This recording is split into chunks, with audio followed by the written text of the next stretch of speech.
I also invite the Chairman, Governing Council and Pro-Chancellor, Osun State University, Malam Yusuf Olaolu Ali, SAN.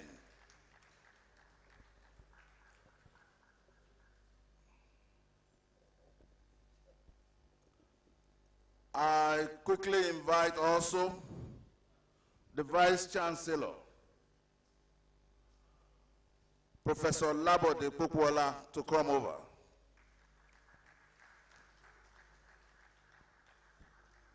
Following in that order, I invite the member of council here present, Professor Biono Alao, to please step up.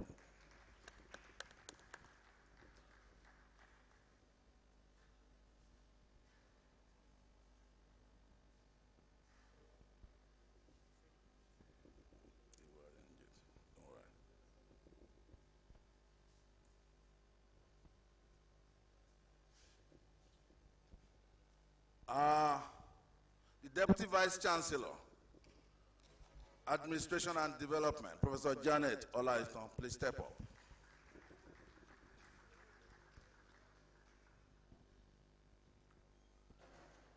The Registrar, Mr. G.A. Shitu. In that order, the Bursar of the University, Mr. Bola Feruke. Quickly following him, University Librarian, Mrs. Tino Adewale.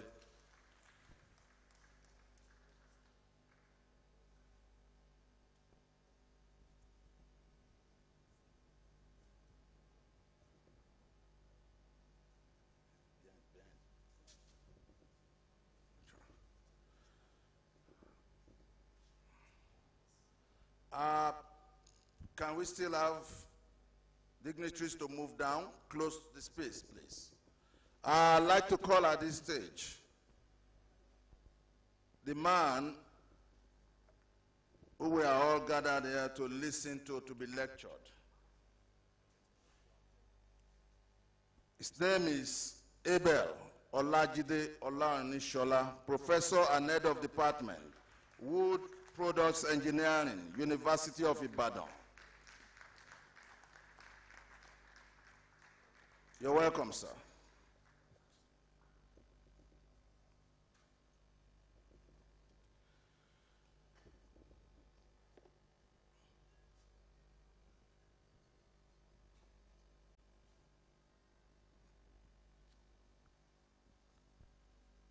For now, all UNIOSUN staff should desist from using the door to my left. If you want to come in, through the back. Thank you. Anthems, please stand up.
Ìṣọ̀kan àtòmìnira ìkẹjẹ.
much, ladies and gentlemen. Shall we have our seats?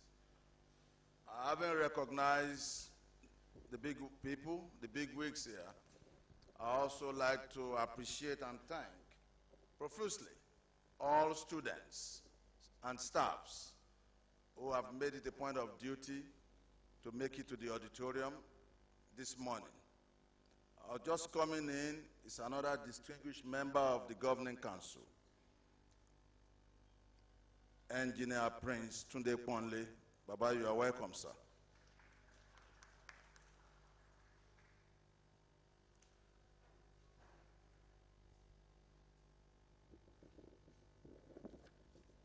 Without much ado, I'd like to invite the Vice Chancellor for his welcome remark.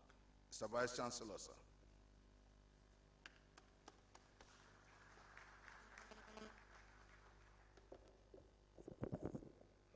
Good morning, ladies and gentlemen. I'm delighted to welcome you all to this special lecture to mark the 12th Foundation Day of our unique university, Osun State University, fondly called UNIOSUN. In a special way, I welcome the chairman of our Governing Council, Malam Yusuf Olaolu Ali, SAN, and through him, other members of the Governing Council, Senate, congregation, staff, and students of this university. It is also my pleasure to welcome the chairman of this occasion, Honorable Tunde Olatunji, the Chief Whip of the State House of Assembly. I want to warmly welcome Professor Abel Olajide Olorunishola, a former dean of the Postgraduate School, and one of my several bosses, a member of the Governing Council of the University of Ibadan, and he is our guest lecturer. I recognize all members of UNIOSUN community in general, and our cherished students and guests. And in a very special way, I'd like to welcome Oba Adedokun Abolarinwa. He is a very good friend of this university. September 21, 2007 was the 264th day of the year 2007 in the Gregorian calendar. That day of the week was a Friday, a day of gathering and worshiping by the Muslim Ummah worldwide. Each year, the International Day of Peace is observed around the world on 21st September. The General Assembly of the United Nations has declared this day and devoted it to the strengthening of the ideals of peace, both within and among all nations and peoples. That is the day our university was founded. We are rooted in 6 locations across the state, and from here, we are reaching out peacefully to the globe. May I therefore greet you all by the most peaceful of greetings. Assalamu alaikum wa rahmatullahi wa barakatuh. The journey of our university has been eventful. In 12 short years, 6 campuses, 8 colleges, 55 programs, from student enrollment of 611 in the 2007-2008 session. We have hit and surpassed the 12,000 mark, and we are still counting. We have seen the good, we've seen the bad, and we've seen the ugly. We have been up, we have been down, and we are rising again. We are now cruising, and ain't no stopping us now. We are moving on. I want to salute again and again the vision of our founding fathers and mothers for their thoughtfulness and effort in bequeathing to us this unique university and also watching us grow. As part of this year's convocation ceremonies, a Foundation Day lecture entitled Breaking the Cycle of Indolence and Dependency, a Challenge to Nigerian Youths, will be delivered by Professor Abel Olajide Olorunishola of the University of Ibadan. NASCA once enthused that the character of a nation comes from the character of its, not of the character of its leaders, but from that of its citizens. Admittedly, it is the collective responsibility of all citizens, whether young or old, strong or feeble, wise or otherwise, to consciously build a nation in order for it to take its pride of place amongst the community of nations in the world. Nonetheless, the role of youth in this exercise is worthy of great emphasis. The reason being that the character of youth is actually what constitutes that of a nation, and what group of people can be said to be the most active and vibrant in any given population other than the youth. It is commonplace to find various metaphors being employed to qualify the youth. We have such statements as building blocks of a nation, pillars of a nation, future leaders, cornerstones of a nation, among several others. And this clearly shows the importance of youth in every setting. While it is utterly true, it is sad to also note that youth in recent times have been relegated to the background of nation building, even though they themselves may be as much to blame as those relegating themselves through their many non-salutary conducts. Equally frightening is the negative posture of youth in national affairs and discourses, based mostly on the poisoning of their minds by those who find themselves on the wrong side of the nation's rebuilding.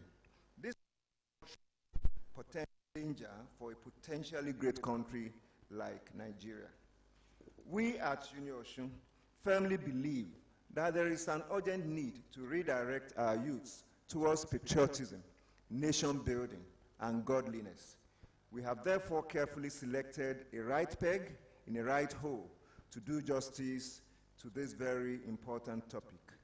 I know Professor Abel Olagunsoye as someone who has spent most of his youthful life pursuing excellence. We have both fought many battles together, and both of us have had to endure some pains, and also we have paid some prices for striving to be honest, diligent, and incorruptible. The perseverance seems to have paid off. We have equally painstakingly selected a role model for our youth, Honorable Tunde Olatunji, as the chairman of this event. Both gentlemen represent the promise of the future. On behalf of all of us, therefore, I want to wish Jide a safe delivery. It is on this note that I once again welcome you all to this foundation ceremony and lecture. I thank you all. Very good morning.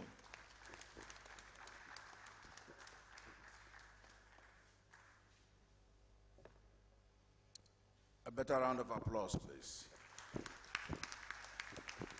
Thank you. A few recognitions again. I'd like to recognize the Acting Dean Student Affairs, Mr. Dr. Shaya Biono.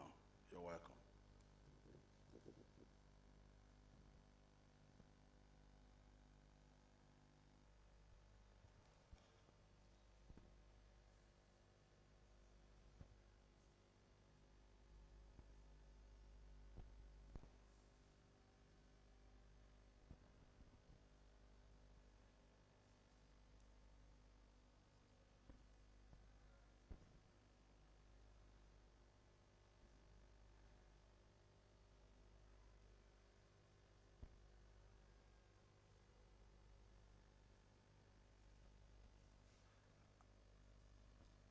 To those who have been walking in casually, this day will be the last that you walk in casually into this auditorium.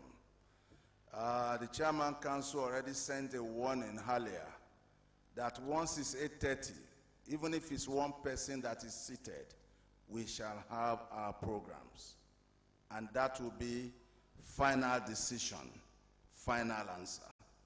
Thank you.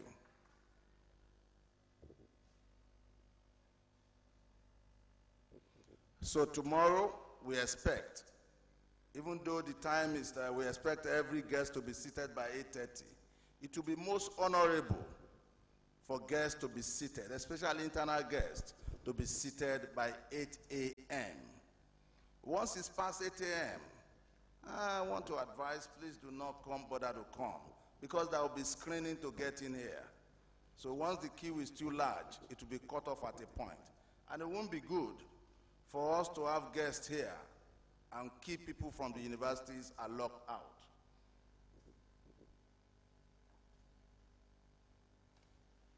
As you may be aware, very few universities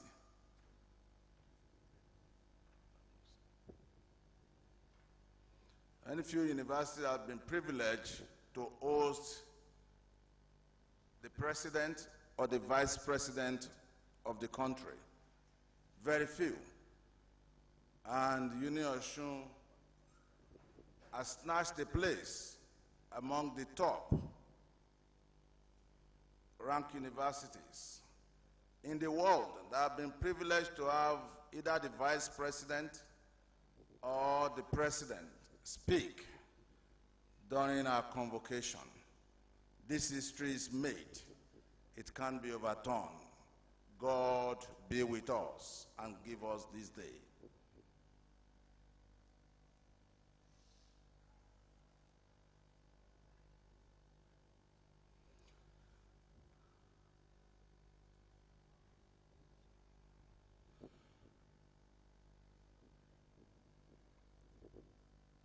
So,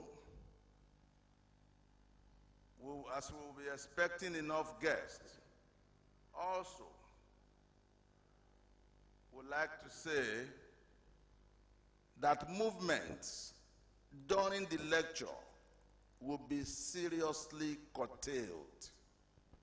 That is to say, if you have running stomach, please do not come here. Just stay near the TV and enjoy the broadcast. It will be live on air, or hook to the internet via YouTube.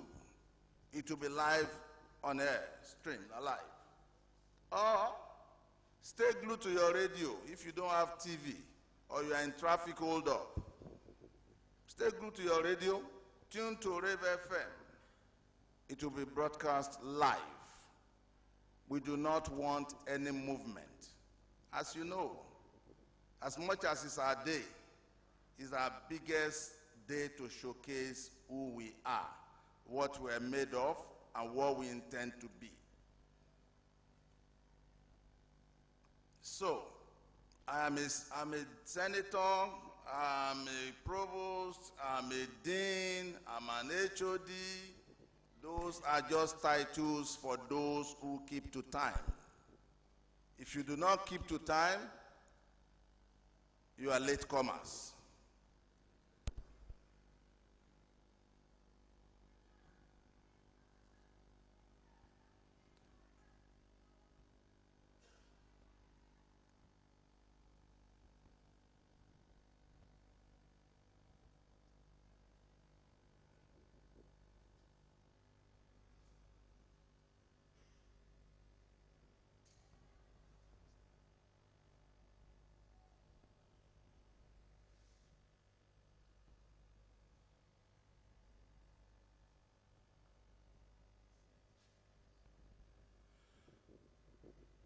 You know, my voice is almost getting an itch. I was going to say voice itch, but it's not voice itch.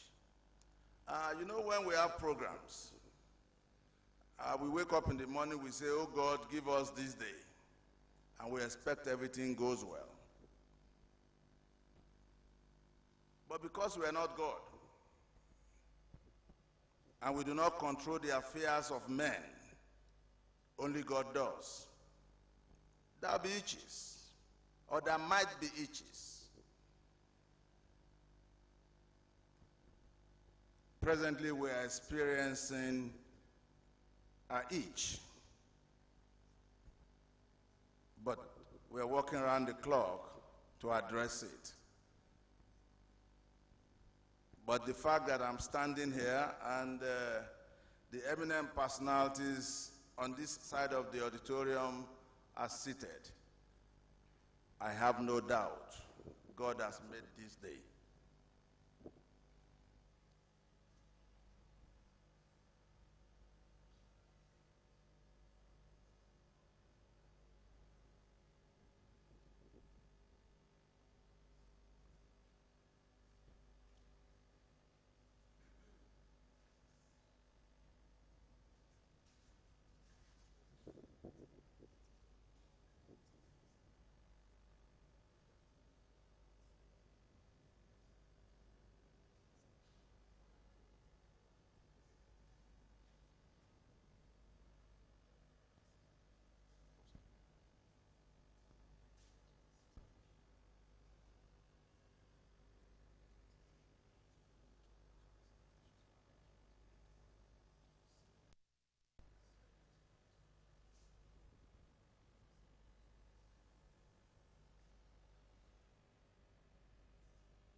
While we're waiting for a few seconds, shall we have slight music interlude? Something befitting an academic program. Thank you.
Human constitution, human organization always find a way to resolve issues.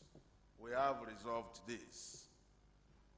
And because we are humans, we take lessons, we move with it, and we grow. Definitely, we are growing.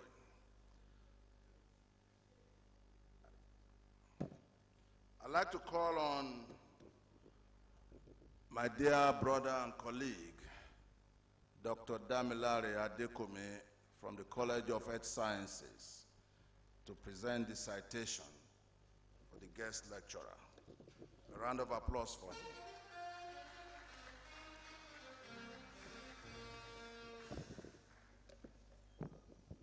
Thank you very much, sir. The Vice Chancellor, sir. Thank you very much for the honor, sir. With due respect, sir, may I please ask Professor Abel Olajide Olorunishola to please stand up, sir.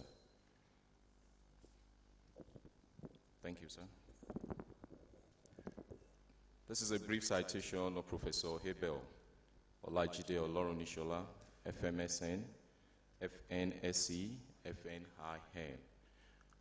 Professor Abel Olajide Olorunishola graduated with a Bachelor of Engineering Honors, Second Class Upper Division in Agricultural Engineering from the Federal University of Technology, Akure, in August 1989. He was posted to Kwara State for the National Youth Service and received a certificate of commendation at the end of the 1989-1990 service year.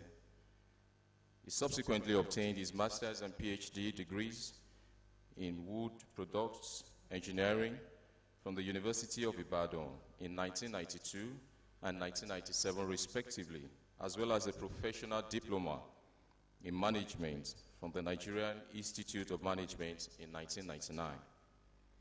Professor Olorunishola joined the services of the University of Ibadan on January 2, 1993, as a lecturer grade 2. He subsequently rose through the ranks to become a professor on October 1, 2006. He has, over the years, held visiting appointments in several institutions across the globe, including the Pennsylvania State University, University Park and McCormick School of Engineering, Northwestern University, Evanston, United States of America, Buckinghamshire New University, Wycombe, England, University of Sao Paulo, Brazil, and the Central Building Research Institute, Rocky, India. He is a recipient of several local and international grants and fellowships, including the African Academy of Sciences Research Grants, John D. and Catherine T. MacArthur Foundation, United States of America Research Grants, the Third World Academy of Sciences Postdoctoral Fellowship, Petroleum Development Trust Fund Research Grants, Edward Buchet Abdus Salam Institute Conference Grants, FAO Conference Grants, the United States Department of Agriculture Conference Grants, Pan-African Material Institute Conference Grants, International Network for Bamboo and Rantards, and International Organization for Standardization sponsorships to attend international meetings. He has served and currently serves as an external examiner to a number of universities in Nigeria, Kenya, and India.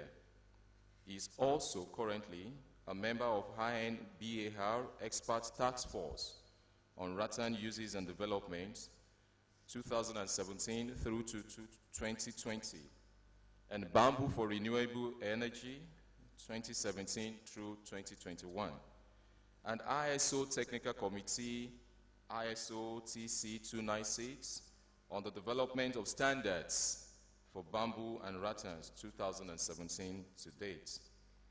Professor Olorunishola has a broad spectrum of administrative experiences, having served the University of Ibadan in various capacities within the last 26 years.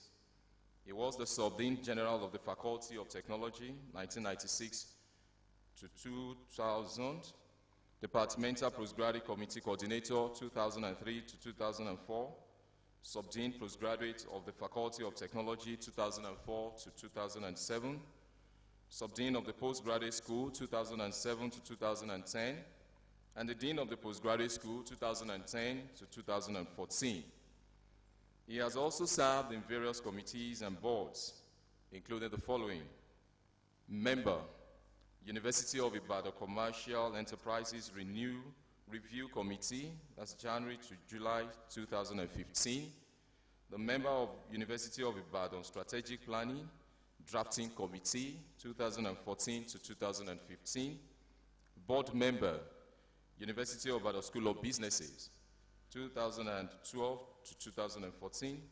Member and Chairman of Finance Committee, Board of IT and Media Services, 2012 to 2016. Member of both Tender Analysis Committee and Tenders Board, 2011 to date. He is currently representing Senate of the Governing Council of the University, while serving as the head of the Department of Wood Products Engineering. In appreciation of his numerous voluntary services, he received the Vice Chancellor's Letter of Commendation for Community Service in 1994 and 2005, respectively. He also received a Letter of Commendation from the University of Ibadan Governing Council Subcommittee on Capital Projects in 1996. Professor Olagunsoye is a member of several learned societies, including the Nigerian Institution of Agricultural Engineers, American Society of Agricultural and Biological Engineers, and Forest Product Society, United States of America. He served as the Secretary of the Nigerian Institute of Management, Chartered, Ibadan branch between 2003 and 2004.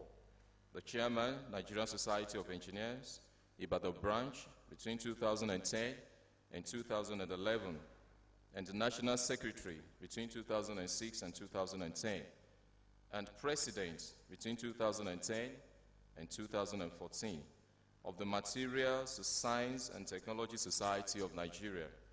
He was a member of the Council of the Nigeria Society of Engineers between 2010 and 2011.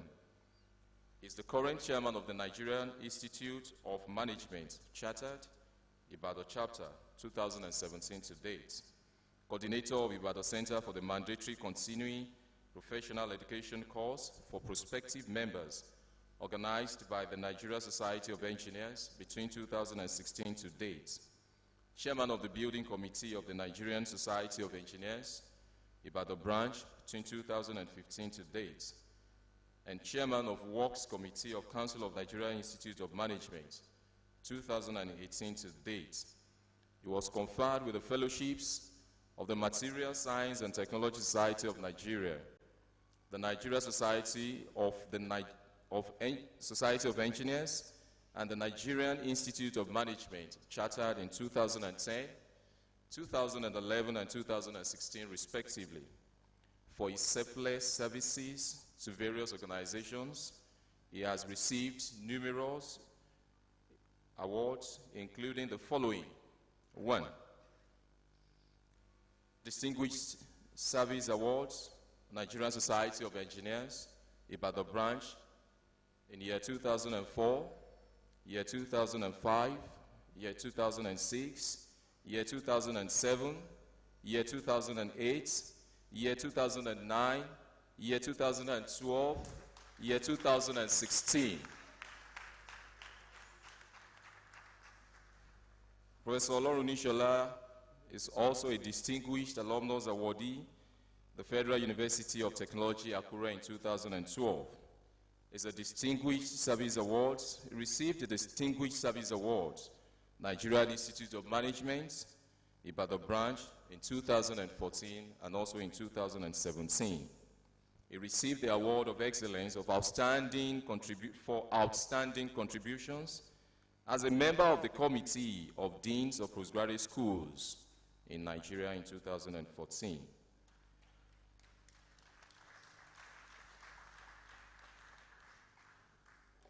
Professor Olagunsoye has a patent and over 100 publications in form of books, chapters in books, journal articles, conference papers, technical reports to his credit. His research interests span renewable energy studies, simulations, modeling, and the development of non-conventional composite materials and their characterization. He's an avid reader, particularly of leadership books, biographies, autobiographies. He's a singer and a computer programmer.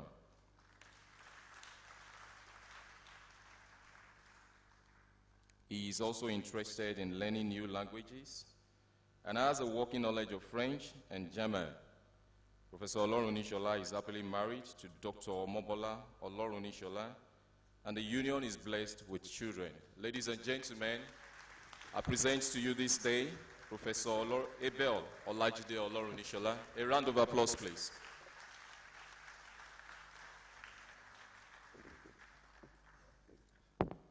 Thank you very much. Your Excellency, the Governor of the State of Osun, here ably represented, also the visitor of the university, members of the State Executive Council that are here present, the Pro-Chancellor and Chairman of the Governing Council, other members of the Governing Council here present, the Vice-Chancellor, other principal officers of the university, members of the Osun State University community, students of this university and other universities in attendance, gentlemen of the press, pardon me, KBC in our midst, I shouldn't miss that out. I apologize, sir. Distinguished guests, ladies and gentlemen, I heartily congratulate the visitor, the Chancellor, the Pro-Chancellor, and other members of the Governing Council, the management, staff, and students of this university on this great occasion, marking your Foundation Day. I consider it a great privilege indeed to be asked to present this 12th Foundation Day anniversary lecture. And I'm very pleased to be here today. Incidentally, this is my first visit to this university, even though the Vice-Chancellor was my boss at the postgraduate school for 3 years. But I've not had time to be here since he became the Vice-Chancellor, so it's indeed a pleasure to be here. And I was pleasantly surprised when Professor Kukwala contacted me on a Monday several weeks ago and requested that I deliver this lecture. Of course, his wish has always been my command, so I had nothing else to say but to say yes, sir. But I was glad that the topic that has been selected is one that I'm particularly interested in and one that is actually indeed what we should address given the situation we have in Nigeria today, as you are going to see in the examples I'm going to give in this lecture. So the task was easy because the topic had been pre-selected. It was one that I was indeed very interested in. So in delivering this lecture entitled Breaking the Cycle of Indolence and Dependency, a Challenge to Nigerian Youths, as a teacher of where they are standing, I like to usually proceed by defining the key terms. So I would like to define in reverse order the 3 key terms in the topic that we are to discuss this morning. So the first task is to define the youths. And usually when you want to give a definition, you want to make recourse to the dictionary or thesaurus or any of those documents. And beyond that, you also want to look at government documents to see, because this has to also do with policy issues. So I looked at dictionaries, I looked at the government policies. Now, the dictionary defined the youths, and we know that youths are generally regarded, you can look at it as a period between childhood and adult age. But incidentally, the word youth currently has no generally acceptable definition in the Nigerian context, because different government documents and schemes give conflicting definitions of the age range of the youths. For example, some government documents define the youths as persons who are between the ages of 15 and 35, whilst the Nigerian Constitution recognizes 18 as the starting point of youthfulness, that is the terminal point of childhood. The NYSC, that we all know, recognizes 30 as the upper limit of youthful age, while the Nigerian National Policy on Youth 2009 recognizes youths as male and female individuals whose ages are between 18 and 35. So you can see the different ranges, 15 to 35, 18 to 30, Again, the Presidential Youth Empowerment Scheme, PS, established in 2019, defines youth as male and female individuals whose ages are between 18 and 40. So, to minimize the confusion, and for the purpose of this lecture, I've decided to adopt the age range of 18 to 35 for youth, because a 15-year-old is still a child before the law in Nigeria. I think I'm right. The chairman of council is here. He's a lawyer. A 15-year-old is still a child before the law in any country, including Nigeria. And age 35 is the beginning of middle age. In my view, since a 40-year-old can have a 15-year-old son or daughter, such a person should not be classified as youth, no matter how youthful he looks. All things being equal, a 40-year-old man or woman should have been fully settled and established. For as the saying goes, a fool at 40 is a fool forever. So, for the purpose of this lecture, I'm looking at the age range of 18 to 35 as my definition of the youth. Now, indolence. The American Heritage Dictionary 2016 edition defines indolence as inactivity resulting from a dislike for work, a disposition to remain inactive or inert, the trait of being idle out of a reluctance to work, or a failure to be active as a consequence of lack of initiative or ambition. That is really a very comprehensive definition. So the synonyms of indolence include laziness, inertia, idleness, inactivity, inactiveness, shiftlessness, and fainness. Now, dependency. That same dictionary defines dependency as a state of being dependent, that is, reliance on someone or something for financial support.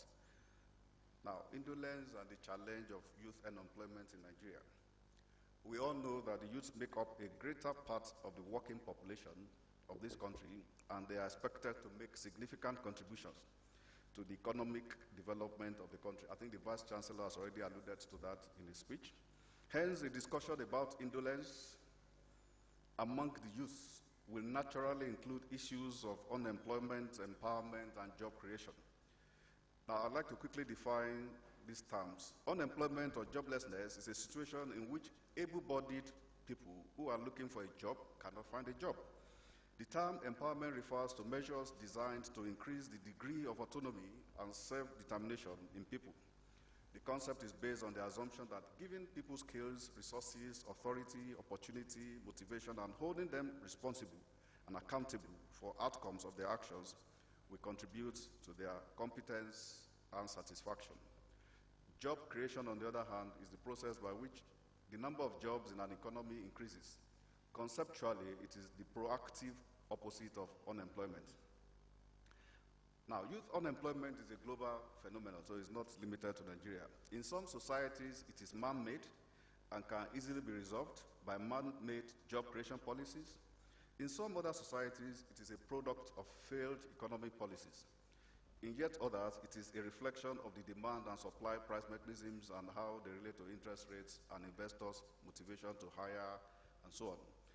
Nigeria has a teeming population of the youth, which the rough estimate we have is that we have about 64 million youth, even though we don't really know the precise population of Nigeria, but it's estimated that we have about 64 million youths. The unemployed youth population in the country has also been found to be dominated by secondary school leavers and graduates of our tertiary institutions. And youth unemployment rate averaged 23.63% between 2014 and 2018, reaching an all-time high of 38% in the second quarter of 2018, as shown in the figure that you have in the paper before you. Now, there are also issues of youth unemployment in other countries which I've listed there, but I'm going to skip that in this presentation for the sake of time. There's a general belief among employers of labor that many Nigerian youths, particularly the secondary school leavers and graduates of our tertiary institutions, are simply unemployable. So it's not just a question of unemployment. They are simply unemployable because they lack the battery of skills required for job performance expected of holders of the different categories of certificates that they parade around. Also, indolence, ignorance, shoddiness, arrogance, and ill-manners are well-known bedfellows. Hence, some of the major manifestations of a combination of indolence and youth unemployment stroke unemployability in Nigeria today are legion. They include the upsurge in examination malpractices at all levels of our educational system, the rise in crime rates, particularly kidnapping by some criminals, even as young as 20 years old, a national tragedy for which Ibadan Ilesha Akure Road has become notorious in the last 1 year. Actually, I was afraid to travel this side, and I was told in Akure yesterday, because I came from Akure this morning, I went there for a program that after 4, I should not venture to travel out. It is bad indeed. The menace of drug abuse, which has a direct correlation with violent crime, increase in internet fraud, so scams, you know, the notorious Yahoo boys, as well as the increase in drug abuse and trafficking. And I'll just give a few examples. The Registrar of JAMB, Professor Ishiakoloyede, in announcing the 2019 UTME results, reported as usual in recent times all kinds of malpractices perpetrated by both candidates and computer-based test centers. In some examination centers, the closed-circuit television cameras caught professional writers who had hid in the toilets and later replaced the UTME candidates who pretended to go to the toilet to use themselves. So how would they be employing? It is worth mentioning that it was because of the upsurge in such examination malpractices that many universities instituted the post-UTME examinations a few years ago. Only recently, in August 2019, the Federal Bureau of Investigations of the US published within 2 weeks 2 separate lists of arrested Nigerian credit card fraudsters. The first list contained 77 names, while the second list contained 22 names. The age range of the 22 arrested fraudsters as provided in the second list was between 22 and 32. A majority of them were less than 30 years old. Also, the menace of drug abuse among the youth has become so serious in the country that a number of established pharmaceutical formulations which were routinely sold over the counter in the past, for example, codeine, tramadol, and so on, have now been placed on restriction. Apart from pharmaceutical formulations, anyone visiting a major motor park in the southwest will be confronted with sights of young people, drivers, conductors, miscreants, and so on, openly taking all forms of so-called multipurpose herbal concoctions, energy drinks, and various mixtures of alcoholic drinks which go by all kinds of names, awugba, baraga, and the likes. At the tail end of August 2019, a list of 23 young Nigerians convicted for drug trafficking to be executed in Saudi Arabia was circulated in social media. At least 2 other Nigerians have been executed for the same offense in Saudi Arabia within 1 year, while other young Nigerians had earlier been convicted and executed for the same kinds of offense in Malaysia, China, and Singapore in recent years. As the popular saying goes, the devil finds job for an idle hand, or otherwise put, an idle mind is the devil's workshop. There's no doubt in the fact that several factors other than indolence contribute to the current prevalence of youth unemployment and unemployability in Nigeria. These include high population growth rate, deficient school curricula and teacher training, deficient infrastructure, lack of vibrant industry to absorb competent graduates, flawed and inconsistent public policies on education and employment, and indolence, as well as dependency syndrome, fueled by entitlement mentality on the part of the youth, which is the main focus of this lecture. There is no doubt in the fact that the governments at national and state levels have made attempts over the years to curb the population growth rate, even though some of the attempts are feeble. They have also tried to address deficiencies in school curricula, provide infrastructure, and promote industrial development. Several policies have also been enunciated to address youth unemployment, and today we have a diversity of youth empowerment schemes created by government at various levels over the years to assist the youths to be self-employed.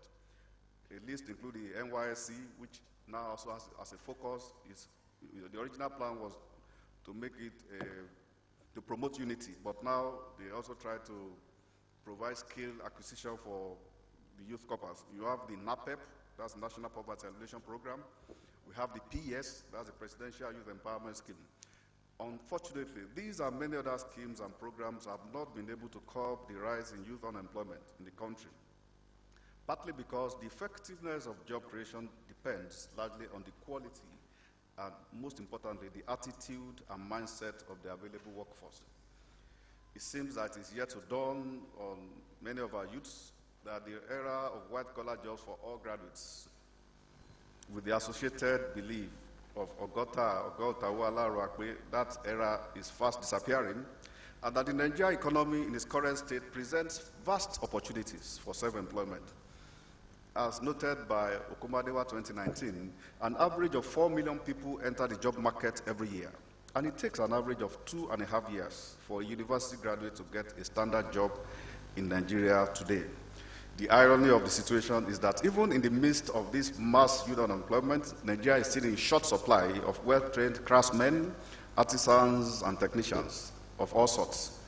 We lack qualified auto mechanics, bricklayers, carpenters, tailors, plumbers, electricians, computer analysts, database and network technicians, medical technicians, and so on. There is no doubt that there are numerous Nigerian youths who have taken the bull by the horn and have become job creators. Nevertheless, many are indolent and want to get rich quick, while others prefer to be dependent on government, their parents, uncles, siblings, and so on. Indeed, one of the biggest problems in Nigeria today is the pervasive laziness among youths across the country. Unfortunately, instead of some to go and learn to be carpenters or to be bricklayers, they prefer to ride Okada. They want quick money, and Okada does not give you any skill. Like the huge deposits of untapped mineral resources under the earth, so lies large wholesale but untapped creative and economic power within Nigerian youths. With 60% of the population below age 35, we should have had more thriving businesses formed by the youths, much more skilled and multi-skilled youths, fewer vacancies and higher employment rates, more and richer expressions through music, poetry, book publishing, movies, arts, and so on.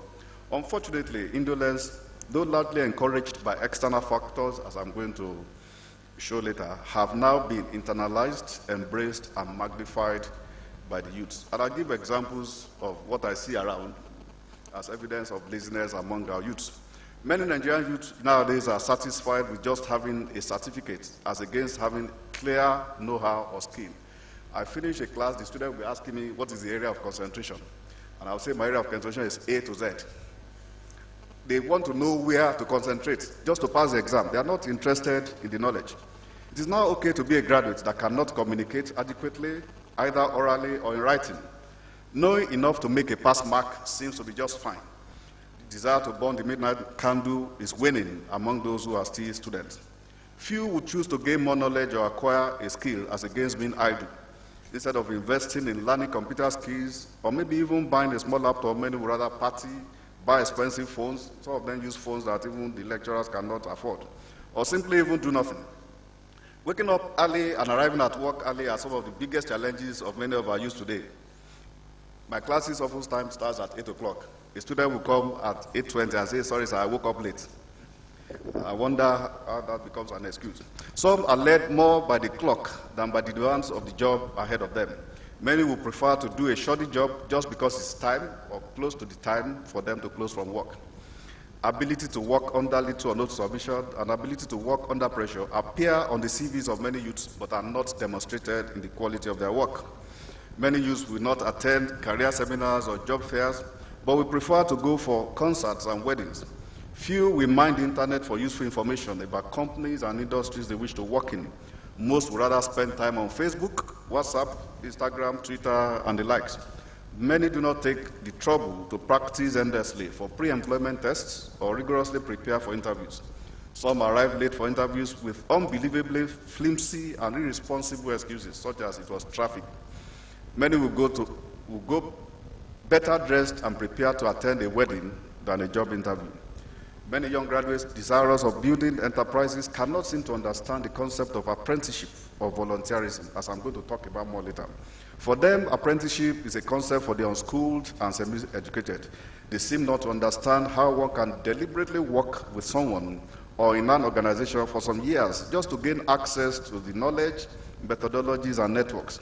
They do not want to volunteer, that is, spend time unpaid working for an organization in a bid to acquire workplace knowledge and skills with the hope that doing this would increase the chances of getting a desired job.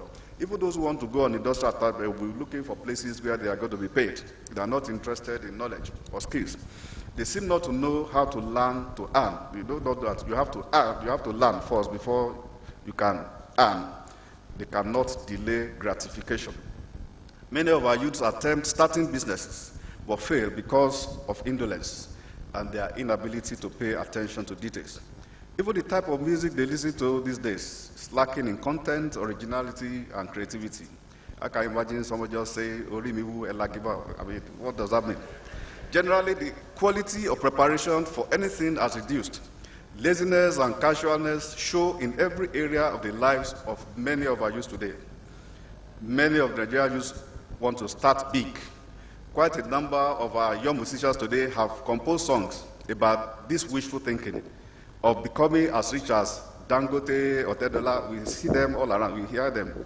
I want to be as rich as Dangote, as Otedola. Incidentally, Aliko Dangote has been credited with making the following statement, perhaps in response to the various songs projecting the wishful thinking of the average Nigerian youth of today. And I quote, "I built a conglomerate and emerged the richest black man in the world in 2008, but it did not happen overnight. Youths of today aspire to be like me, but they want to achieve it overnight. It is not going to work. To build a successful business, you must start small and dream big. In the journey of entrepreneurship, tenacity of purpose is supreme." End of quote. Dependency syndrome among Nigerian youth. Now, the dependency syndrome among the Nigerian youth of today is largely a product of their entitlement mentality. By definition, an entitlement mentality is a state of mind in which an individual comes to believe that privileges are rights and that they are to be expected as a matter of course. The entitlement mentality among our youth is characterized by the following. One, a lack of appreciation for the sacrifices of others, that is parents, relations, and government. Two, a lack of personal responsibility. Just as the youths who have an entitlement mentality typically expect others to solve their problems, they also refuse to accept that the problems are of their own making. Thus, they are frequently unable or unwilling to acknowledge fault or error, which typically leads to denial. Three, an inability to accept that actions carry consequences. Four, an arrogant assumption that privilege reflects on the merits of the individual in question. And five, an increased dependency on government intervention and expectation that the government will intervene to solve personal problems. Some of the consequences of dependency syndrome among the Nigerian youth today are the unwillingness of many to take charge of their life and the surge in suicide rates. Many of our youth do not know how to look for jobs. Rather, it is their parents and guardians that job search for them. There are instances where 30-year-old men still live with their parents even when they are already employed and can afford to rent their own accommodation. Some expect their parents not only to foot the bills of their wedding ceremonies, but also to the associated bills of taking care of their homes. Many cannot think for themselves and hence cannot handle the challenges and vicissitudes of life. Recent newspaper reports indicate that no less than 10 youths, including quite a large percentage of our undergraduate students, have committed suicide in the last 12 months. The matter became so serious that sniper, an insecticide which became notorious for its use by many of those who have committed suicide, had to be banned by the federal government. But we should note, in passing, that banning sniper only tackles how people commit suicide, not why they commit suicide. It is like going to dry up the Lagos Lagoon because people use it as a tool for committing suicide. To truly curb this epidemic, we must focus on the reasons why people, especially the youths, do it. It should be noted quickly that all suicide cannot be attributed to dependency syndrome. Many people who commit suicide have underlying depression. In addition, heartbreak, all kinds of provocation, rejection, and so on can lead to suicide. A 2018 statistical report revealed that about 40 to 60 million Nigerians are suffering from one form of mental disorder or another, and that the figure might continue to rise considering the growing rate of social crisis surrounding many young people living in Nigeria today. Nevertheless, in my view, a number of youths who have committed suicide had dependency problems. What is more worrisome, because of its multiplier effect, is that a number of those who have committed suicide in recent times use the social media either before or during the act. They post messages on Facebook. A recent one happened in my department. Someone who was asked to withdraw from the university just posted a message that this is the end of life. I'm saying bye-bye to my God. I posted in a WhatsApp message, and then I had to be contacted. and I had to contact the parents. Luckily, he did not die eventually. But they use the social media a lot to post these messages. There was a pathetic case reported in newspapers of a 34-year-old part-time student of a polytechnic, which I will not mention, here in the Southwest, who before committing suicide posted a video on the Facebook to explain that he had to kill himself because his girlfriend jilted him. What a sad story. But how did we get here? The unacceptable levels of indolence and dependency among the Nigerian youth of today are attributable to many factors. I will just mention a number of them. The list is not by any means exhaustive. The first one I would like to consider is deficits in parenting. Ordinarily, by the time a child is 18 years old, he or she should have become a fully functioning adult who is capable of making decisions about his or her life. Because that's why we recognize 18 as the beginning of adulthood. To be able to do this, the child must have been taught from childhood how to think for himself or herself, how to make decisions, and how to face consequences of making a wrong decision. However, as noted by the popular author Richard Templar in one of his books, The Rules of Parenting, and I quote, "If you are still spoon-feeding your child at 4 and putting their homework books back in their bags when they are 14, they are going to struggle when they have to look after themselves. So don't do anything for them if they can do it for themselves." Unfortunately, many parents in Nigeria today, particularly the affluent ones, have assumed the role of perpetual nannies for their children from childhood to adulthood, thus promoting indolence and dependency. A message posted by an anonymous author was also recently circulated on the WhatsApp platform that I belong to, and the title was "A Generation of Cowards," and I've taken liberty to print out what he said, and it is very instructive, so permit me to just read what he said. And he was addressing parents. "It's your fault. You started this. You started it a long time ago when you resolved that your children would not pass through the difficulties you went through. Your love for them made them weak. Your parents prepared you for the challenges ahead. They allowed you to solve many of your problems. They only guarded and guided. They allowed you to go to WAEC office to check your WASC results. You even traveled to Ikoyi to check UME and PC results, but you consider your children too young and inexperienced to do anything for themselves. The same children that you put in school at age 2 have suddenly become too young.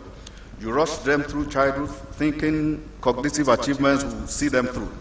They can't even keep their own records. When they register for exams, you keep photocards and slips. You will keep result checkers too. When the results are out, you rush to cafes and check and print them. You follow them everywhere and show them everything as if they were blind. You follow them to register for JAMB. Your phone number is on the registration form. You stayed in the car on the exam day. Immediately after the exam, you zoom them home. They never get a chance to socialize. Unfortunately, this is true. They can't even discuss contents and conduct of the exam with fellow candidates. You won't let them stay back a second, but you stay back on the day of your own exam. You made new friends, and all of you, strangers, one to another, went to buy snacks together. You were all talking and smiling as if you had known one another for years. But your children can't do this. What else are you waiting for? It's a question raised from your raised voice. When results are out, you will receive the notification. You will be the one to go and print results and start thinking of how to get admission processed.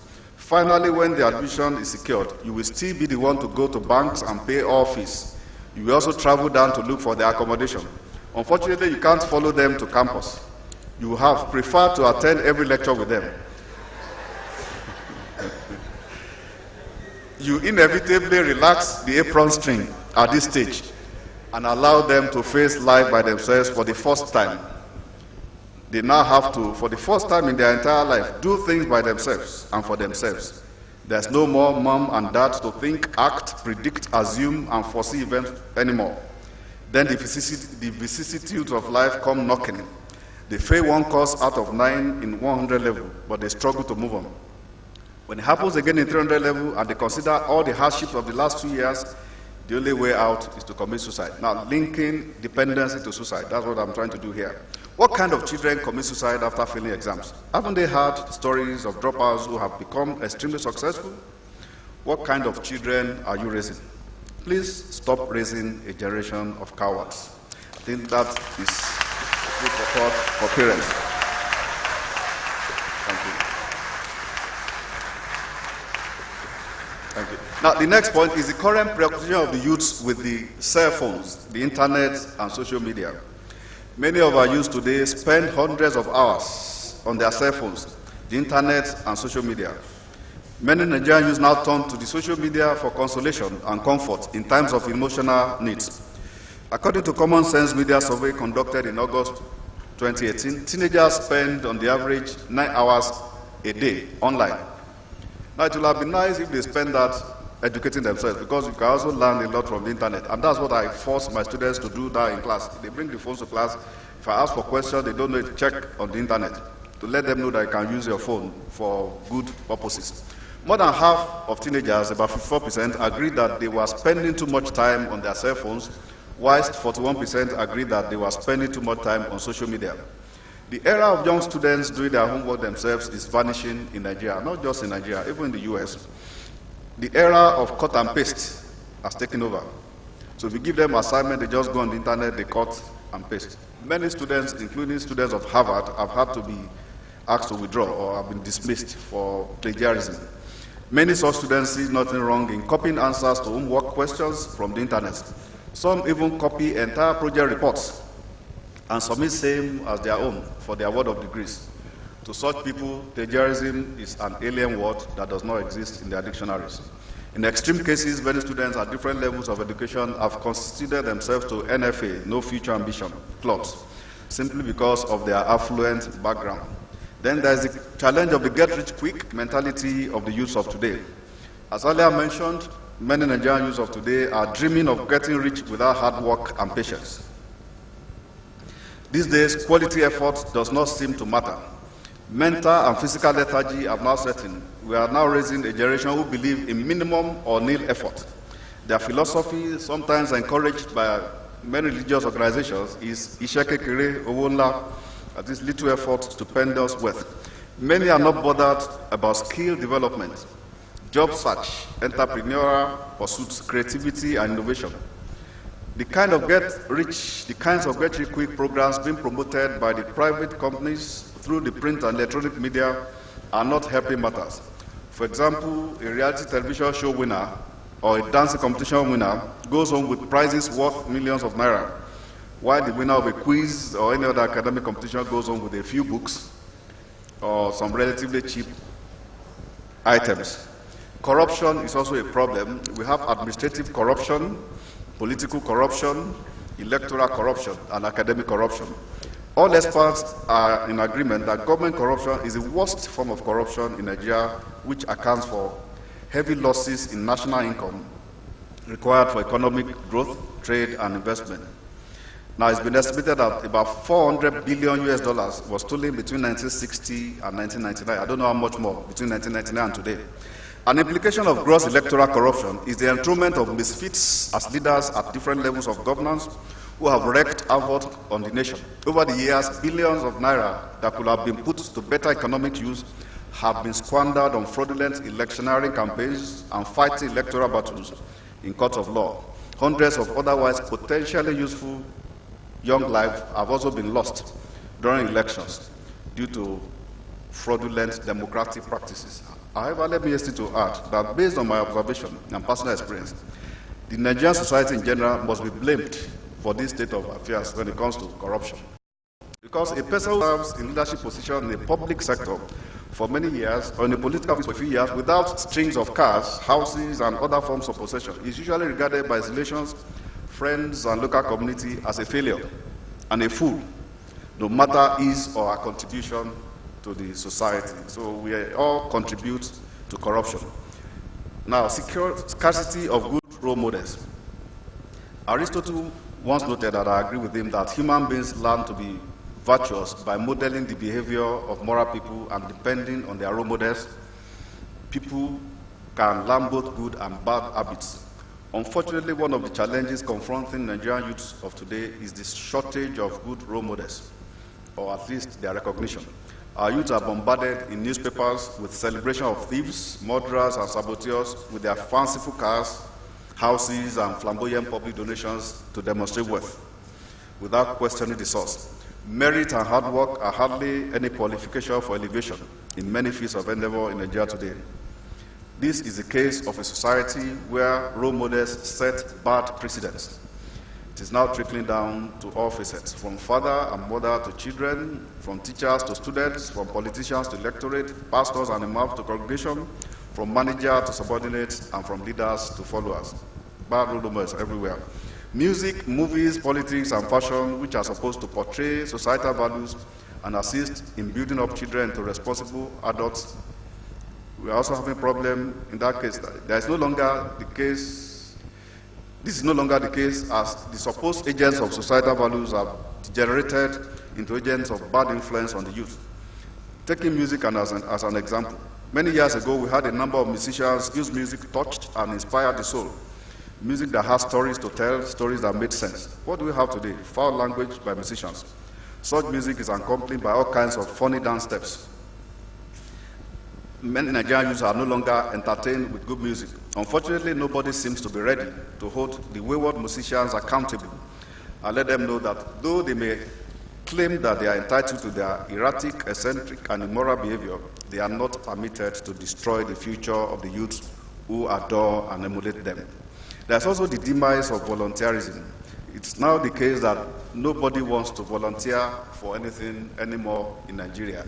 The tradition of volunteerism in Yoruba and other Nigerian cultures is no longer popular as it used to be in the past. Everybody now seems to, as it were, live for himself or herself alone. Gone are the days when people joyfully participated physically in community development activities such as erosion control, fixing leaking roofs in community schools, and so on. We are now in an era of cash and carry. Everything is for a fee. Nothing goes for nothing. It has even got to a stage that something must go for nothing. It is common nowadays to see young men carrying shovels near potholes along the road, asking for money, when it is obvious that the shovels are for decoration only. Another variant is the typical area boy or motor park tout, whose stock is trade is harassing people for money. It's a pity that most young people in Nigeria today do not like volunteering because there are no monetary benefits. Pervasive poor attitude to work is also another problem. Many public and civil servants in Nigeria today have poor attitude to work, and so the youth are also learning from this. This is manifested in various forms, including absenteeism, lateness, rudeness to clients, and so on. Besides, many public and civil servants, including lecturers of our universities, now work for barely 4 days a week, in contrast to what obtains in some Asian countries that observe a 6-day working week and have since transformed into developed countries. Burial and marriage ceremonies involving all kinds of Owambe parties are now routinely held starting from Thursday morning, and many government employees have no qualms leaving their desks for such ceremonies and parties every week and failing to return until following Monday. Laxity, indiscipline, carefree attitude, coupled with contempt or disregard for constituted authority, have become the order of the day. Two of the popular but erroneous beliefs and sayings that drive this poor attitude to work in the public sector are Akisha Jabalagun, simply translated, you need not break a sweat as a government employee. And then someone will tell you, which simply means that there will always be something to do, so you don't have to overstretch yourself. Simply do the minimum required. To make matters worse, we now observe numerous public holidays annually, totally about 12 days a year, a situation for which the government should be held responsible. The consequence is that we currently spend a lot of what could otherwise be a productive time idling away. Ours is therefore a society that promotes indolence among the rank and file.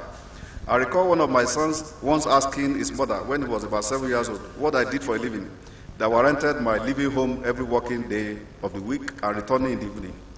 When my neighbor, who was a fellow public servant, would not leave home before noon and is back home before 5. And we were working in the same environment. Inadequate implementation of government policies. Now, we have challenges with our education. I'll have to skip some of these things because I've been given time limit. But we have problems with our educational sector, even though we know that education is important, but there are challenges. The 2008 National Policy on Education, which is long overdue for comprehensive review, contains many yet to be fulfilled promises by the Nigerian government to take necessary measures to ensure that teaching in Nigerian educational institutions is practical, activity-based, experiential, and STT supported. but many of those things have not been fulfilled.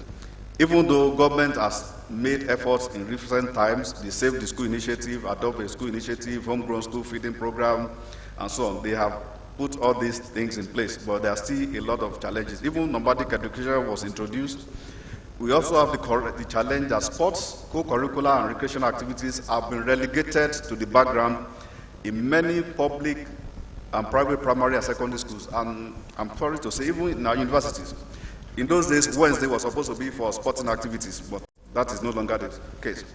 Sports and co-curricular activities are supposed to be very useful means of engaging the youth and a major part of youth development. Besides, sports is a veritable tool for social mobilization, character building, delinquency control, and community safety. In other words, sports have the capacity to engage the youths in meaningful employment and prevent them from indolence, deviance, and social vices. We also have challenge with our health sector, which I've listed there. So let me just go now to how we can break the cycle. So the first thing is to have a paradigm shift in parenting philosophy. So our parents must be ready to change their philosophy and approach to parenting. Children must be taught responsibility, accountability, and so on from childhood, so that they can grow up as responsible adults. Parents must realize that life is full of ups and downs, and as such, it is better to prepare your child for the road rather than preparing the road for your child. Prepare your child for the road rather than preparing the road for your child. Motivating the youth to be responsible. Now, the youth must be motivated to take full responsibility for their lives and eschew entitlement mentality. If an average American youth is expected to become responsible by 18, a 25-year-old Nigerian should not expect his parents to be still fully responsible for his upkeep. Now, we need to challenge our youth on time management and money management. They must be encouraged to make hay while the sun shines, in recognition of the fact that they will only be young once, and time and tide wait for no one. They must understand the concept of time management, which is a combination of efficiency, that is doing things right, and effectiveness, doing the right things. The youth must also, from childhood, be taught the difference between spending and investing money, and the concept of delayed gratification. You don't have to have it now. Parents have a great role to play in this regard. They must provide avenues for their children to learn how to earn and manage money as early as possible. We must challenge our youth on stewardship of natural endowments. They must understand this principle of stewardship. They must be made to recognize the fact that they are and will be principally held responsible for their actions and inactions, no matter what efforts they make in passing the buck. They must be constantly reminded by every means possible that life is too short for anyone to be indolent and be dependent on others, instead of making efforts to improve himself or herself. But our elders in position of authority must also stop promoting godfatherism and favoritism. Now, recognizing and rewarding excellence. We have to change our reward system in this country. We must begin to celebrate our youths who are doing it right. Rewards must be prompt and to encourage and motivate our youths to be more hardworking, just as sanctions for indolence, poor or non-performance must be swift and tailored to match the level of performance and or misdemeanor. In particular, our boys, and this saddens my heart, because I see it everywhere. Our boys and young men in tertiary institutions in particular must be challenged to buckle up. Following the various efforts targeted towards promoting girl child education in Nigeria, many of the girls and young ladies now enrolled in our schools at various levels, especially in the South, are doing very well. They are already beating the boys in large numbers in every school subject and academic discipline. In the past, in my faculty of technology, hardly will you see a girl moving to it. But the last 4 or 5 years, every year, the best student is a girl. Go to international school, you are every class, every year. The best student is a girl. The boys are busy watching Man U and so on.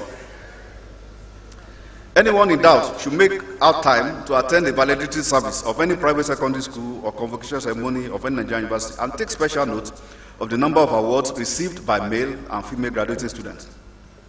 Now, there's a lady here who, now, there are newspapers and individuals who are already doing something to encourage our youth. There's a newspaper that now has a full-page devoted to first-class graduates every Saturday. I don't want to mention the newspaper because I'm not advertising for them. The same newspaper also devotes a full page tagged Barrier Breakers to celebrating most young people living with disability and overcoming odds. This, I believe, is responsive journalism. We must also provide ample opportunity for the youths who have the capability to lead, make their own mistakes, and learn from their mistakes. The Not Too Young to Run bill that was recently passed, I believe, is a good initiative in this direction. Now, the government must continue to promote all these youth empowerment schemes, but there are issues there that they should address, which I've mentioned here. Curbing corruption. It's also important for us as a nation to address the issue of corruption. As one of our former leaders said, if Nigeria doesn't kill corruption, corruption will kill Nigeria. And we know that there are three sides related to corruption. There is a demand, there is a supply, and then there's those who condone. Because all it takes for evil to thrive is for good people to keep quiet. So without people condoning corruption, it dies a natural death. And quoting an anonymous writer, until we begin to separate looters from hardworking Nigerians, the next generation of youth will think looting is a career. Integrity, transparency, and fight against corruption have to become part of our culture again, as they used to be in the Yoruba culture with which I'm more familiar. And it is anchored on the concept of the Omoluabi. Our youth have to be taught, and they must imbibe from childhood the fundamental components of ethical moral behavior. That is moral sensitivity, reasoning, commitment, and perseverance, which I will skip here. The details are in the lecture. They must be taught from childhood constantly reminded that honesty is still the best policy, and that a man or woman without honor and integrity is a poor man, and indeed a poor woman, no matter his or her earthly possessions. But our elders must also show them through good example. We must promote mentorship and good role models. So this is a clarion call to Nigerian leaders, fathers, mothers, celebrities, and all other stakeholders, that now is the time to be mentors and good role models to our youth. Mentoring is about providing guidance, giving advice, and showing the way. We need more positive role models in the contemporary Nigerian society who can positively influence actions and motivate the youth to strive to uncover their true potentials and overcome their weaknesses. A step in the right direction is a program tagged Handmaidens, Women in Leadership Series, which is a platform that some top ladies in top positions in Nigeria are put together to encourage young girls.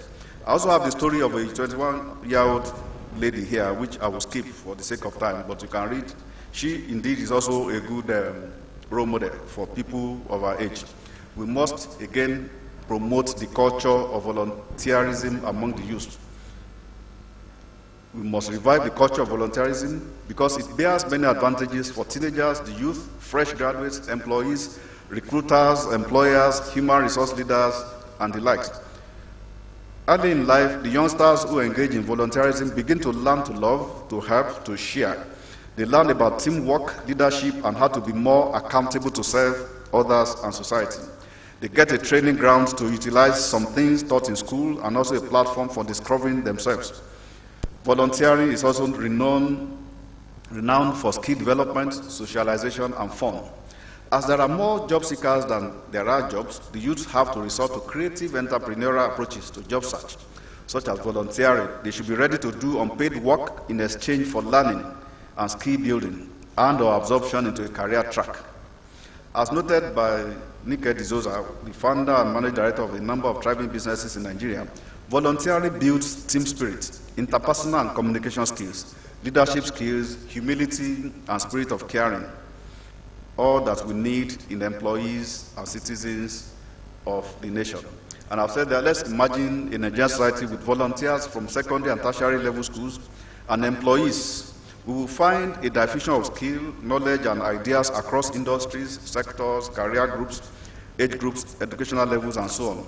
Vulnerable groups will readily find help and care, particularly in times of natural disaster and epidemics.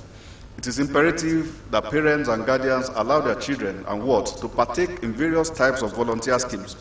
School administrators at all levels should support volunteerism. Business leaders, recruiters, and human resource practitioners should encourage job search volunteerism. Recruiters should begin to deliberately look out for job seekers who have a track record of volunteering. Private sector employers should also be encouraged to offer their employees paid time off to benefit their local community as a way of fulfilling their corporate social responsibility and building a reputation as a responsible business. We also have to improve on our work ethics, and then we must address the challenges of policy implementation in our educational and health sectors. It is obvious that many of the indolent youths of Nigeria today do not have marketable skills, even when it is self-evident that what we need are more job creators now than job seekers. So I'm advocating revitalizing vocational technical education as a veritable means of improving economic opportunities for the Nigerian youth through skill acquisition. But we must address the challenges of the current preoccupation with university education in Nigeria. Today, every parent wants every child to go to the university. There is no economy in the world that can absorb the number of graduates that we are producing. Even in the US, up to today, less than 40% of the young population attend universities. They find their levels at vocational training sectors, which is where the employment is. So there are issues that we need to address in promoting vocational technical education. We must address the overall disinterest in structured vocational training, the decline in enrollment over the years, the inadequacies of the training infrastructure, and the dearth of experienced instructors. We also have to address the medical issues that bedevil our nation. Then we must promote sports and recreational activities. And there are several things that I've listed there that we ought to do. So let me just go to conclusion because of time. Nigeria is blessed with a teeming population of youths. However, the potentials of these young minds are not being fully tapped due to a variety of reasons, including indolence and dependency syndrome, which have been discussed in this lecture. Youths as future leaders need to develop social virtues that are desirable and contributory to national development. If our youths imbibe the spirit of self and social discipline, they would mature into responsible and socially disciplined adults. Personal and social discipline starts with observing simple rules such as punctuality at school and functions and abiding by basic social norms. Making them learn such values will require a combination of moral instructions and enforcement rules and regulations. As clearly indicated in this lecture, the youth alone are not to be blamed for the current situation. The parents, the government, and society have not provided the kind of support system required for the wholesome growth and development of our youth. To break the cycle of indolence and dependency among our youth, therefore, many parents will have to encourage their children to be more hardworking and responsible. Government has to continue to enforce public order, lead by good example, provide functional education, and promote social entrepreneurship.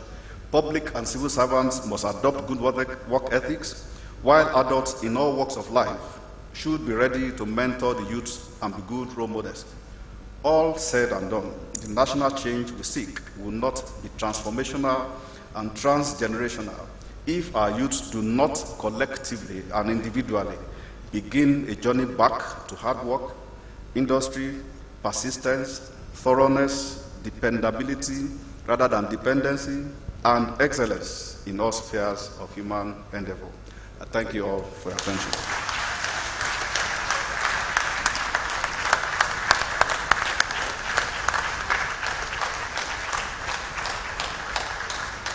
Wow. A better round of applause.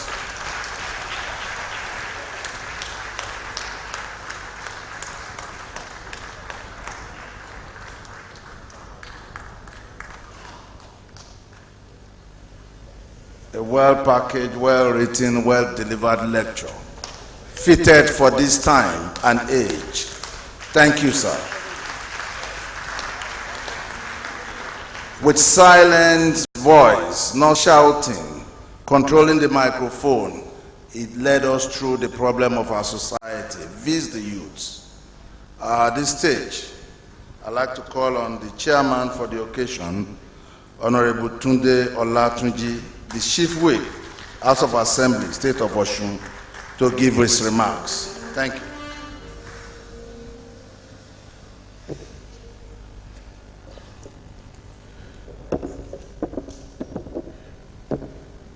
The Chairman of the Governing Council, the Vice Chancellor, all eminent personalities seated here on the high table, and the audience. Good morning. I was really so impressed with that presentation. Very awesome. And I think if we do more of this, if we sandwich more of this with, basic learning in institutions, we'll begin to churn out much more better products.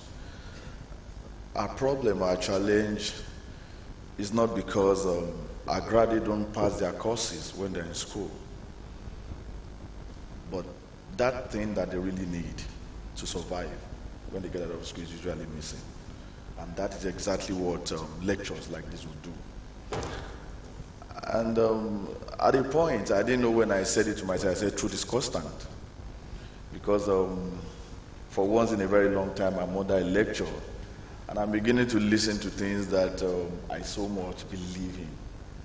Things that I know that without them, we cannot really get to where we really want to be. So I want to thank you once again for that very impressive delivery. And I think I would say that we need to synergize and do more. The Nigerian situation is so there and so challenging. And except we do something drastic, except we throw ourselves at solving these problems, I think we may not really be able to get to where we really want to get to on time.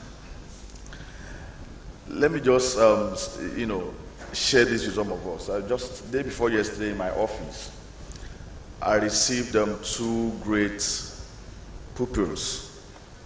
One was a 17-year-old boy, the other one was a 15-year-old boy, who were a product of an initiative I started 2 years ago that I called the Tunde Olatunji Education Initiative. And Ridwan, the 17-year-old boy that did so well in JAM that everybody talked about, was also in UI for the post-UTME, and he scored 88.1%.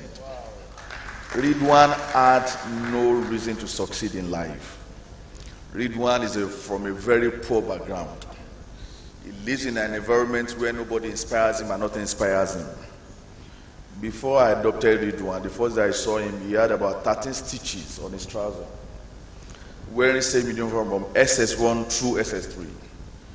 He was putting on a sandal that has no sole. He was the, badly dressed and the poorest boy in the school, a public school. He wrote JAMB, he scored 391. He went to UI to apply for medicine, he scored 88.1. I hope my boy will make it to your school. Your cutoff can be more than 88.1. And what exactly the point I'm trying to raise? If anybody seated here as a student, if your parents can send you through a university like University of Osun, you have no reason to fail. You've got all it takes to succeed. You are not one of those who would have any excuse to say, I passed through school, I want to come out, and there's nothing for me to do. And the other boy, Rafiu, was a 15-year-old boy who we discovered in the course of introducing games as a way of stimulating interest in education. And so when I put up a game, I decided to go for the African board game that we call Oyinlola to attract the interest of some of our kids, to make education really attractive to them, because it has cognitive ability to help our kids do well in basic arithmetic and logic reasoning. So I introduced that, and I had a statewide competition, and this boy came first. From a very poor background, this is a boy who felt education was not for him because he wasn't really doing exceptionally well in school, and he had to be forced to go to school.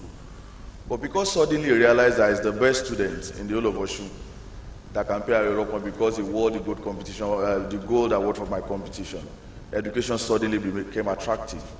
And so in Ilorin last week at the National Youth Games, he represented the state of Osun and he came back with bronze.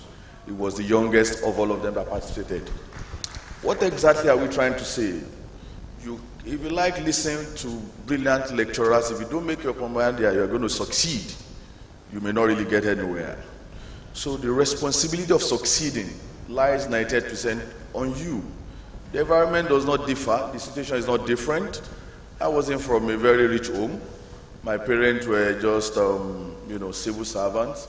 And my mother was not even a civil servant. She retired as a teacher so that she can, push me through education. but I made up my mind I was going to succeed.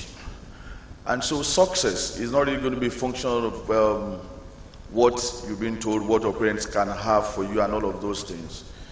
You have a big role to play.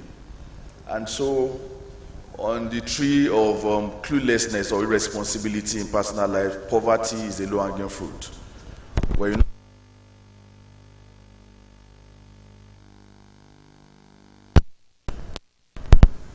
Hello? Yes. So it is when you have that tree planted in an environment where you have leadership failure, it becomes abject poverty.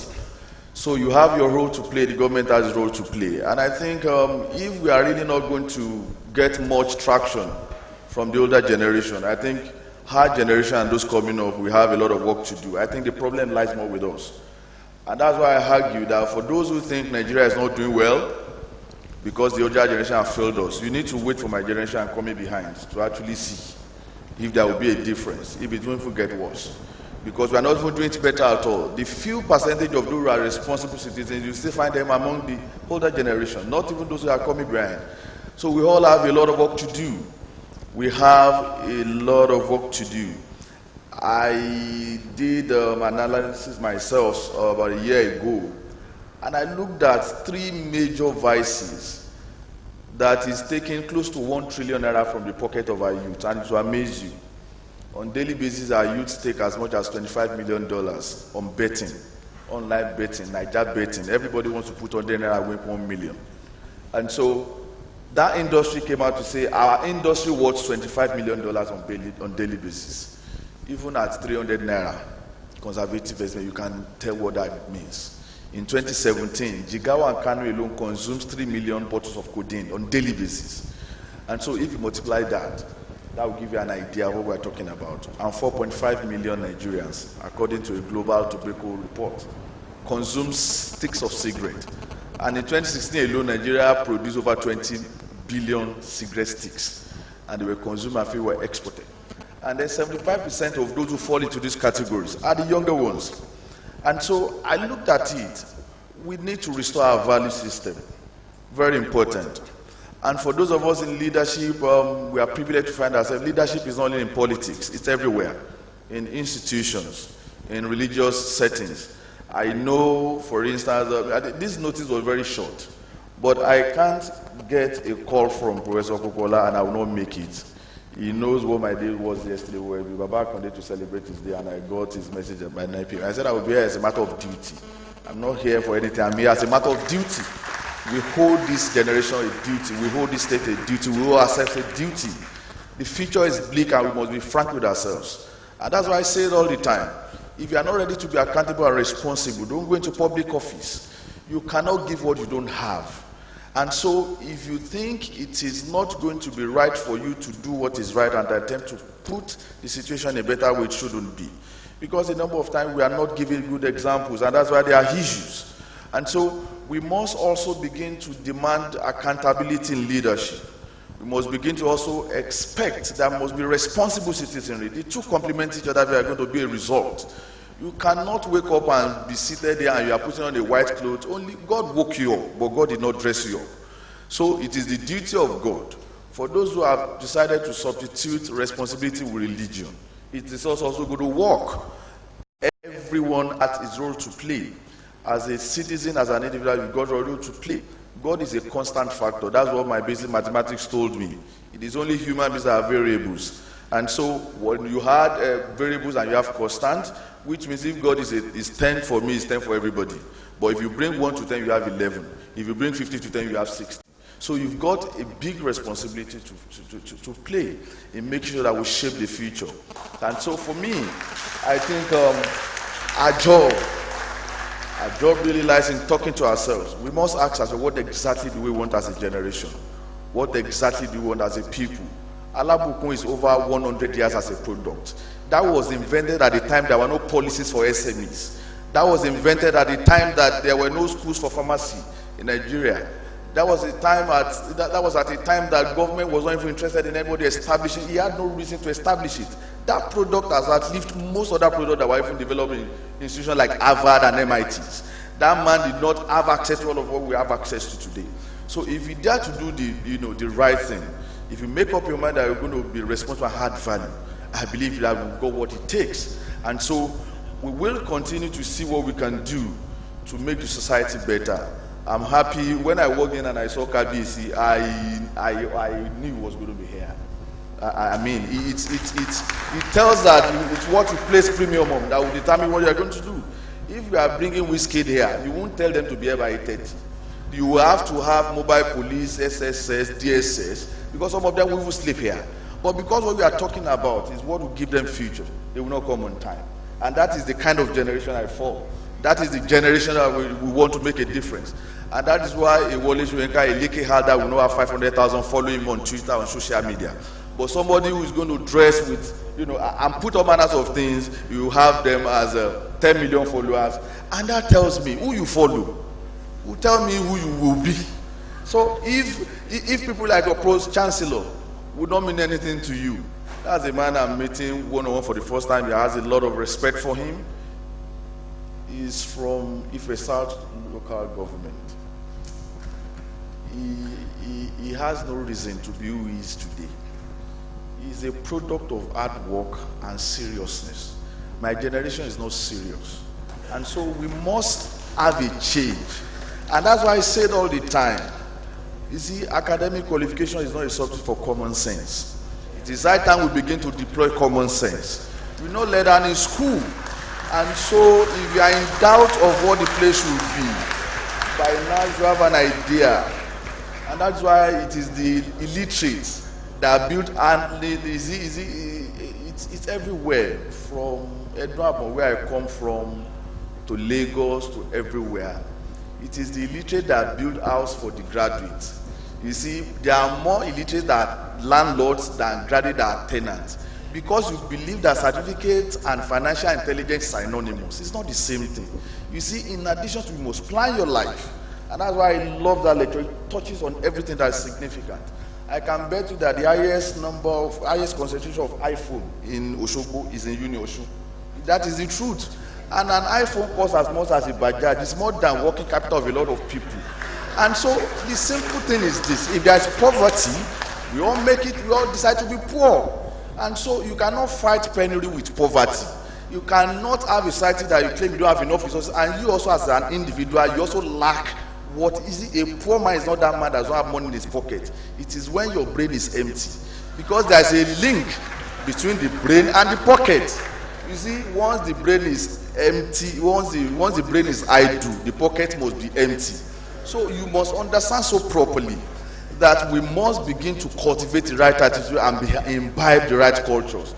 And I've seen a number of products of this institution that are doing so well in a short time. And that is why if you are having a commemoration of the founders, they watch it. We are talking about the past. We are talking about the present. We are talking about the future.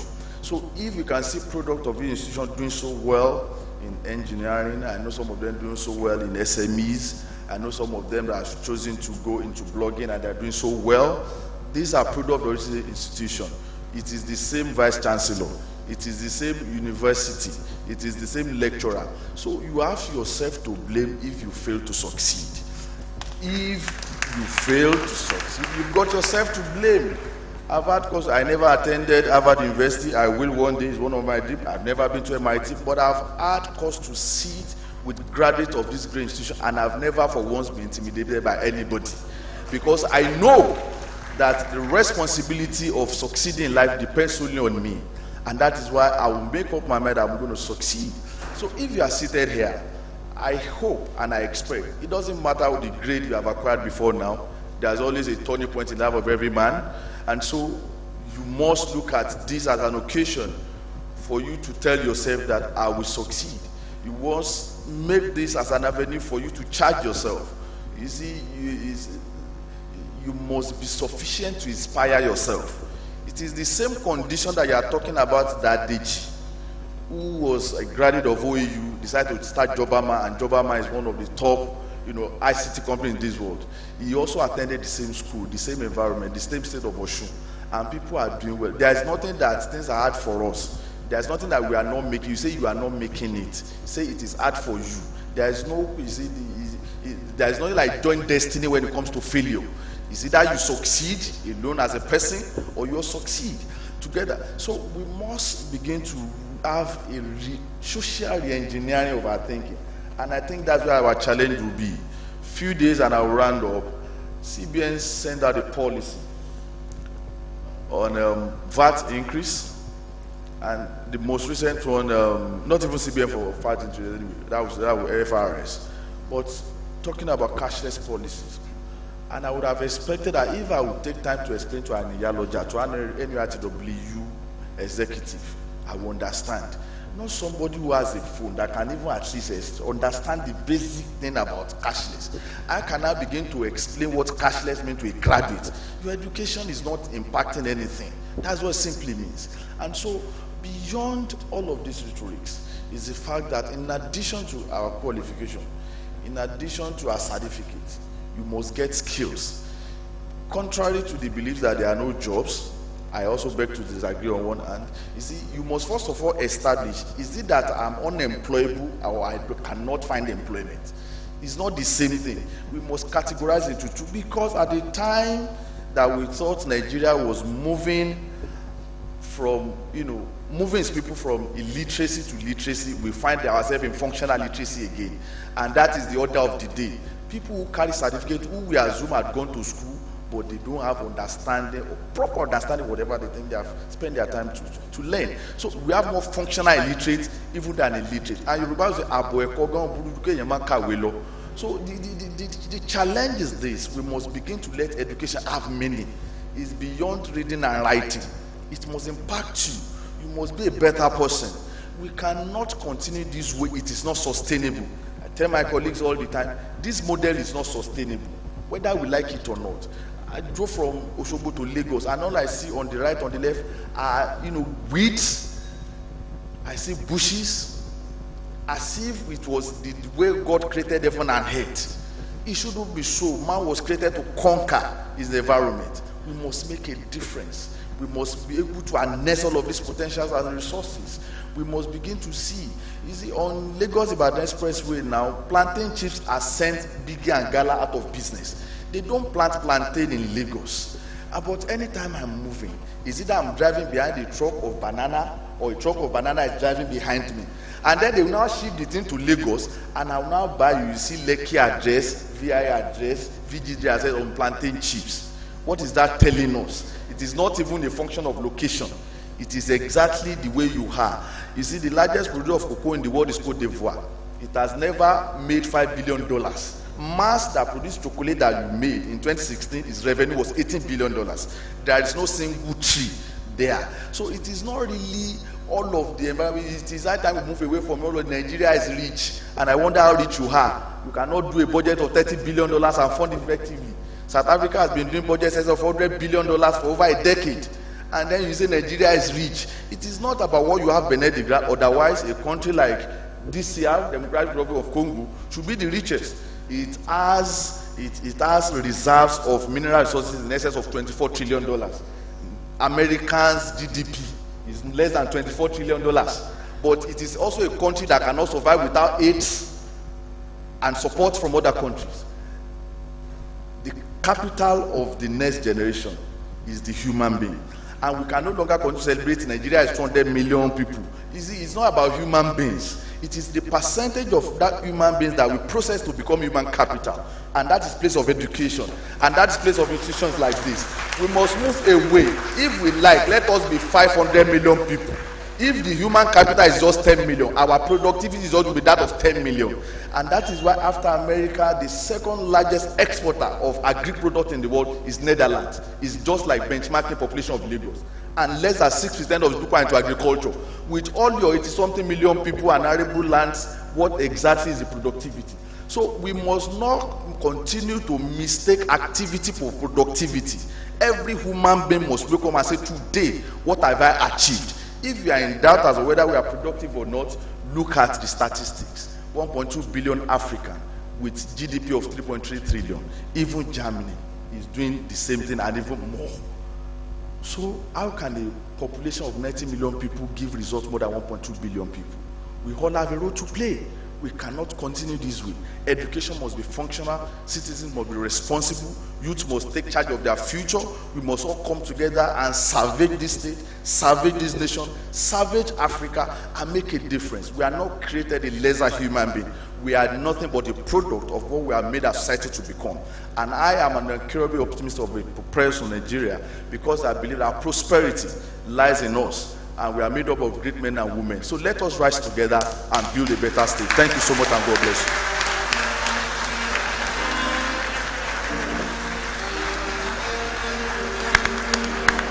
All right, lecture from lecture.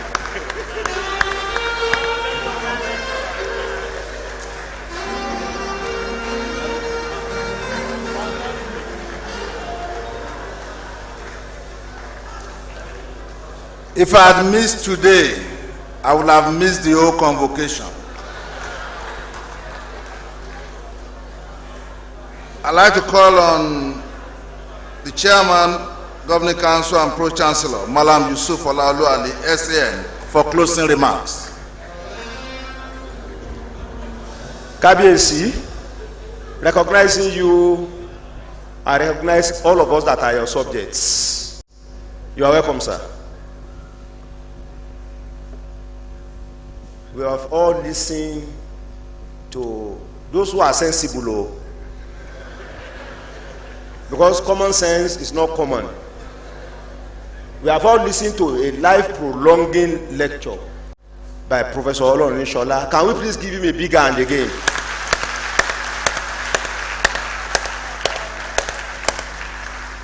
And the contribution of the Chief Whip is the icing on the cake. Can we give him a big hand too?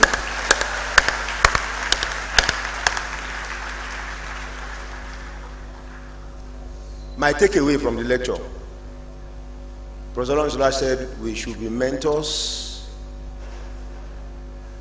The question I ask us, those of us that are professionals, those of us that are lecturers, those of us that are business people, those of us that are in the administration, do you have the character of somebody that can be a mentor to somebody else? Self-searching question. Do you possess the qualities of some of the things Oyinlola said that will entitle you to mentor somebody other than crooks? Now, I have this interesting anecdote I always tell people. The only place you will find wealth before work is in the dictionary, because of the alphabetical arrangement. The dictionary is the only place you are likely you will find wealth before work. In real life, it is work before.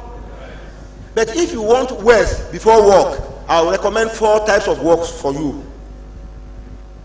Although the problem is that you are not likely to live long. If you do any of them, you could be Yahoo Yahoo. That's one type of work. So you can make wealth before work. You can do robberies.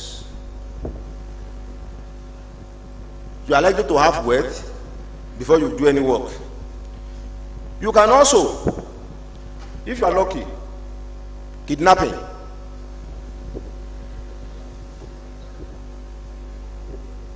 And the last of them was what we had yesterday. You could be a commander of fraud. Any of those 4, if you embark on them, you are likely to have wealth before you are not likely to live to be able to do any work. I leave this to all of us. Let us have self-examination and be worthy people that can be mentors to worthy human beings. Thank you.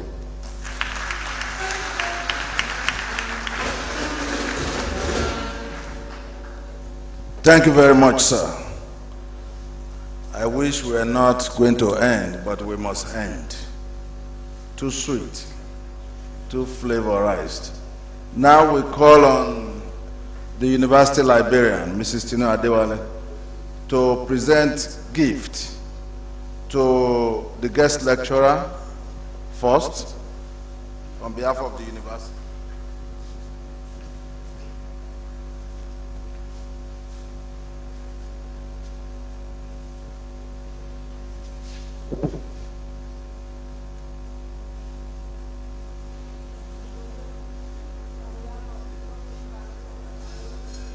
faculty, management, staff, and students.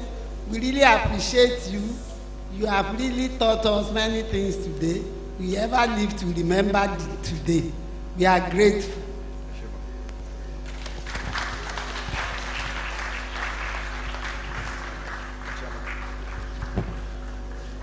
The next person to be gifted is the chairman for the day.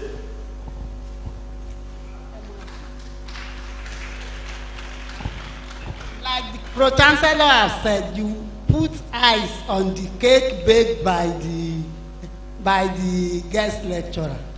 You are always with us. We really appreciate you, sir. Thank you so much.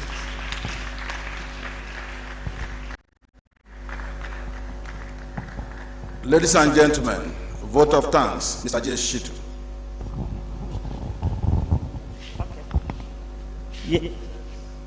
Well, we thank Almighty God for what He has been doing for us this university. We appreciate our chairman, Malam Yusuf Ali. You are really our mentor in all ramifications. The Vice Chancellor, we are very grateful. The chairman of this occasion, Honorable Tunde Olatunji, we really appreciate you. The guest lecturer, hard work doesn't kill. At least one can actually take that home. We really appreciate you. Our council members, Engineer Prince Ponle, we are very grateful for what you have been doing for this university. Professor, another council member who has been with us since Monday, Professor Abiodun Alao, really appreciate you. The management, the staff, Senate members, Professor, we appreciate you. And especially to the friend of this university, Oba Adedokun Abolarin Adoyinkaye, we are very grateful indeed. It's an academic Oba in all ramifications. We thank so much. To everybody here, we are very grateful. Thank you all. Quick announcements. Faculty officers, college secretaries, take note. All graduates should be seated by 11:15. This program, the next program rather, will commence 11:20 prompt. Senators, proceed, get dressed. Anthems.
A quick one, group photographs with the guest lecturer and the chairman, quickly on the edge of the podium.